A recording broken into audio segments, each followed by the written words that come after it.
Hello વિદ્યાર્થી મિત્રો, આજે આપણે ધોરણ 8માં વિષય સમાજ પ્રકરણ નંબર 3 ભારતમાં રાષ્ટ્રવાદ, તેમાં આપણે અલગ અલગ જે પણ કાંઈ આપણા આગળના નેતાઓ હતા જેને સારું કાર્ય કર્યું એવા વ્યક્તિઓ વિશે અભ્યાસ કરવાનો છે. જેમ કે લાલા લજપતરાય 1856થી 1928. તો લાલા લજપતરાયનો છે અહીંયા આપણને ફોટો જે પણ બુક્સમાં આપેલો છે. લાલા લજપતરાય શેરે પંજાબ તરીકે જાણીતા બન્યા હતા. જો વિદ્યાર્થી મિત્રો આ ખાસ યાદ રાખજો, એક વાક્યમાં તો ખાલી જગ્યામાં તમને ઘણી બધી વખત પૂછાતું હોય છે કે શેરે પંજાબ તરીકે કોણ જાણીતું બન્યું હતું, તો એમાં લખવાનું લાલા લજપતરાય જે શેરે પંજાબ તરીકે જાણીતા બન્યા હતા. તેમણે ધી પંજાબ અને ધી પ્યુપિલ જેવા વર્તમાનપત્રો શરૂ કર્યા હતા.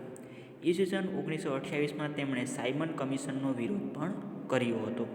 પોલીસની લાઠીઓના પ્રહાર થયા ત્યારે તેમણે કહ્યું હતું, મારા ઉપર કરેલા લાઠીના એક એક પ્રહારનો બ્રિટિશ સામ્રાજ્યના કફનની ખાઈ બની રહેશે. કે જો જ્યારે પોલીસે એમને માર્યું હતું, લાઠીચાર્જ કર્યો હતો એના પર, ત્યારે એમણે એમ કહ્યું હતું કે જે પણ કાંઈ મારા ઉપર પ્રહાર થયા છે એ બ્રિટિશ સામ્રાજ્ય જે એના કફનની ખાઈ બનીને રહેશે. તેમણે દવાખાનામાં દાખલ કરવા પડ્યા હતા. ત્યાં તેમનું અવસાન છે તે થયું હતું કે આવો લાઠીચાર્જ થયો તેના કારણે એને વધારે લાગ્યું હતું અને દવાખાનામાં દાખલ થયા અને ત્યાં જ તેમનું અવસાન છે તે થયું હતું. ત્યાર પછી આવે છે બિપિનચંદ્ર પાલ, કે લાલ બાલ અને પાલની ત્રિપુટીના ત્રીજા બંગાળી નેતા બિપિનચંદ્ર પાલ હતા. શરૂઆતમાં તેઓ બ્રાહ્મણો સમાજના સંપર્કમાં આવ્યા હતા. તેમણે ન્યૂ ઇન્ડિયા સાપ્તાહિક અને વંદે માતરમ વર્તમાનપત્રો શરૂ કર્યા હતા. કે જો આમને પણ ન્યૂ ઇન્ડિયા છે અને વંદે માતરમ જેવા વર્તમાનપત્રો જેની શરૂઆત કરી હતી. અંગ્રેજ સરકારે યુવાનોને હિંસક માર્ગો ઉશ્કેરવાનો તેમના પર આરોપ મૂક્યો હતો. કે અંગ્રેજ સરકાર જે એને યુવાનોને હિંસક માર્ગે ઉશ્કેરવાનો તેમના પર આરોપ મૂક્યો હતો. કેના ઉપર? તો કે બિપિનચંદ્ર પાલ ઉપર. તેઓ પ્રચંડ લોક આંદોલન દ્વારા સ્વરાજ પ્રાપ્ત કરવાના હિમાયતી હતા. કે એના પાસે જે લોક આંદોલન દ્વારા જે તેમણે સ્વરાજ છે તે પ્રાપ્ત કરવાનું હતું. ત્યાર પછી આવે છે મુસ્લિમ લીગના સ્થાપક. અંગ્રેજોએ ભારતમાં ભાગલા પાડો અને રાજ કરવાની નીતિ અપનાવી હતી. તો આપણે આગળ પણ જોઈ ગયા હતા, બરાબર. ભારતમાં ઉગ્ર રાષ્ટ્રવાદ ઝડપી ફેલાતો હતો ત્યારે અંગ્રેજોએ રાષ્ટ્રીય ચેતનાને તોડવાનો પ્રયત્ન કર્યો હતો. કે ભારતમાં છે આ રાષ્ટ્રવાદનો જે ઉગ્ર અને ઝડપી ફેલાવો થયો હતો, જેનાથી અંગ્રેજોએ રાષ્ટ્રીય ચેતનાને તોડવાનો પ્રયત્ન કર્યો હતો. ભારતમાં મુસ્લિમોના એક જૂથને સમજાવવામાં અંગ્રેજો સફળ થયા રહ્યા હતા. કે જે મુસ્લિમ લોકોનું જૂથ હતું એ લોકોને સમજાવવા માટે સફળ રહ્યા હતા. કોણ? તો કે અંગ્રેજો. પરિણામે ઈસવીસન 1906માં ઢાકામાં મુસ્લિમ લીગની સ્થાપના થઈ. કે 1906માં ઢાકા નામનું જે શહેર હતું એ મુસ્લિમ લીગ આખી હતી એની સ્થાપના થઈ. આ સંસ્થાની સ્થાપના મુસ્લિમોના ધાર્મિક વડા આગા ખાન, ઢાકાના નવાબ સલીમુલ્લાહ ખાં, વાઇસરોય મિન્ટો અને તેના ખાનગી મંત્રી ડનલોપ સ્મિથે મહત્ત્વની ભૂમિકા છે એ આખા આંદોલનમાં ભજવી હતી. ત્યાર પછી આવે છે કે હોમ રૂલ આંદોલન. એ છે એની બેન્ટન જે એમણે કરેલું હતું અને અહીંયા ચિત્ર જે પણ એનું આપેલું છે. એપ્રિલ 1916માં બાળ ગંગાધર ટિળકે પૂનામાં ઇન્ડિયન હોમ રૂલ લીગની સ્થાપના જે તે કરી હતી. ટિળકે જાહેર કર્યું કે સ્વરાજ મારો જન્મસિદ્ધ હક છે અને એ હું મેળવીને જ જંપીશ એવું કીધું હતું. ટિળકે કેસરી અને મરાઠા અખબારમાં લેખો પણ લખ્યા હતા, ભાષણો આપ્યા હતા અને લોકમત છે એ પણ મેળવ્યા હતા. આ સમય દરમિયાન ટિળકને લોકમાન્ય તરીકે બિરદાવવામાં આવ્યા હતા. કે ત્યારથી જ છે એને લોકમાન્ય ટિળક તરીકે ઓળખવામાં આવ્યા હતા. એની બેસ્ટેને મદ્રાસમાં સપ્ટેમ્બર 1916માં હોમ રૂલ લીગની સ્થાપના કરી. આ બંને સંસ્થાઓનો હેતુ બંધારણીય માર્ગે હોમ રૂલ એટલે જવાબદાર રાજતંત્ર મેળવવાનો હતો. એની બેન્ટને તેમના સાપ્તાહિક ધી કોમનવેલ્થ અને દૈનિક ન્યૂ ઇન્ડિયામાં લેખો જે એ પણ લખ્યા હતા. એની બેસ્ટને બ્રિટિશ સરકારને હિન્દની જવાબદાર રાજ્યતંત્ર અને ગૃહ સ્વરાજ્યો વહેલી તકે આપવા અનુરોધ છે તે કર્યો હતો. કે આ જે પણ કાંઈ છે તે વહેલી તકે આપી દીધું એવું તેમણે કહ્યું હતું. કોંગ્રેસ અને મુસ્લિમ લીગે હોમ રૂલ આંદોલનને ટેકો છે તે આપ્યો હતો. આ હોમ રૂલ આંદોલન હતું એને કોંગ્રેસ અને મુસ્લિમ લીગે ટેકો આપ્યો હતો. અંગ્રેજ સરકાર એની બેસ્ટનની ચળવળથી ચોંકી ઉઠી. કે એની બેસ્ટનની જે પણ કાંઈ ચળવળ હતી એનાથી અંગ્રેજ સરકાર શું થઈ? તો કે ચોંકી ઉઠી. મદ્રાસ સરકારે એની બેસ્ટનએ એની ધરપકડ કરી લીધી અને તેમને ઉટ્ટાકાંડમાં નજરકેદ રાખવામાં આવ્યા, કે નજરની અંદર જઈને કેદ રાખવામાં આવ્યા હતા. એની બેસ્ટનને મુક્ત કરાવવા દેશમાં સભાઓ અને સરઘસો દ્વારા ઠેર ઠેર વિરોધ વ્યક્ત કરવામાં આવ્યો, કે એની બેસ્ટન હતા એને છોડાવવા હતા એટલા માટે થઈ અને દેશ આખામાં સભાઓ અને સરઘસો દ્વારા છે એનો વિરોધ કરવામાં આવ્યો હતો. છેવટે અંગ્રેજ સરકારને તેમણે છોડી દેવાની ફરજ છે તે પડી હતી. અંગ્રેજ સરકાર છે એને છેવટે શું થયું કે હવે આપણે આને જે છોડી દેવા જોઈએ એવી એની ફરજ છે તે પડી હતી.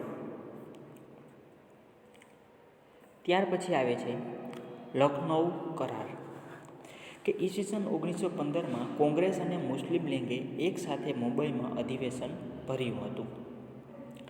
એક વર્ષ પછી કોંગ્રેસ અને મુસ્લિમ લીગે તેમના વાર્ષિક અધિવેશન એક સાથે લખનૌમાં રાખ્યા, કે આખા વર્ષ દરમિયાનના જે પણ કાંઈ અધિવેશન હતા તે તેમણે એક સાથે જે તે લખનૌમાં રાખ્યા હતા. લખનૌમાં મેળવેલા કોંગ્રેસના અધિવેશનમાં લોકમાન્ય ટિળકે હાજરી જે તે આપી હતી, કે ત્યાં લોકમાન્ય ટિળક છે એ અધિવેશનમાં હાજર રહ્યા હતા. ઈસવીસન 1907માં સુરત કોંગ્રેસ અધિવેશનમાં માળવાદી તથા જહાલવાદી જૂથ અલગ પડ્યા હતા, કે 1907માં મહાલવાદી અને જહાલવાદી જૂથ છે તે અલગ પડ્યા હતા. તે હવે એક થઈ ગયા હતા, કે જે અલગ પડ્યા હતા તે એક થઈ ગયા હતા. કોંગ્રેસ અને મુસ્લિમ લીગના નેતાઓએ ઈસવીસન 1916માં લખનૌ મુકામે સમજૂતી કરીને કરારો છે તે કરેલા હતા. તે લખનૌ કરાર તરીકે જાણીતા થયા છે. આ કરારથી અંગ્રેજ અને મુસ્લિમ લીગે રાજકીય પક્ષો તરીકે રાષ્ટ્રના હિતને મહત્ત્વ આપ્યું. તેથી સ્વરાજ માટેની લડતને બળ છે એ વધારે મળ્યું હતું.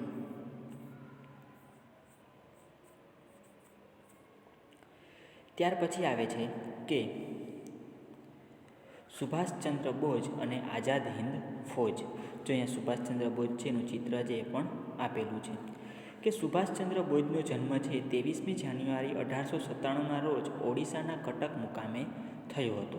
કે જો સુભાષચંદ્ર બોઝ છે એનો જન્મ 23મી જાન્યુઆરી 1897ના રોજ ઓડિશા છે એમાં જે કટક નામનું શહેર છે ત્યાં થયો હતો. તેમની માતાનું નામ પ્રભાવતી અને પિતાનું નામ જાનકીનાથ બોઝ હતું. જો માતાનું નામ પ્રભાવતી અને પિતાનું નામ છે જાનકીનાથ બોઝ હતું. બાળપણથી જ તેઓ તીવ્ર બુદ્ધિ પ્રતિભા ધરાવતા હતા, કે નાનપણથી જ છે ખૂબ જ બુદ્ધિ પ્રતિભા જે સારી ધરાવતા હતા. ઈસવીસન 1920માં લંડનમાં ICSની પરીક્ષામાં ચોથા નંબરે પાસ થયા હતા, કે જે ICSની પરીક્ષા હતી લંડનમાં તેમાં પણ એ 4th રેન્કે પાસ થયા હતા. ભારતમાં આવ્યા પછી હિન્દી રાષ્ટ્રીય મહાસભા કોંગ્રેસમાં તે જોડાયા. દેશની સ્વતંત્ર ચળવળોમાં ભાગ તેમણે લીધો. 11 વખત રાજકીય કેદી તરીકે પકડાયા, કે કેદી તરીકે જે 11 વખત તો પકડાયા હતા. ઈસવીસન 1938માં હરિપુરા કોંગ્રેસ અધિવેશનમાં સુભાષચંદ્ર બોઝે કોંગ્રેસના પ્રમુખ છે તે બન્યા હતા, કે એક સમયે જે એ 1938માં કોંગ્રેસના પ્રમુખ પણ બન્યા હતા.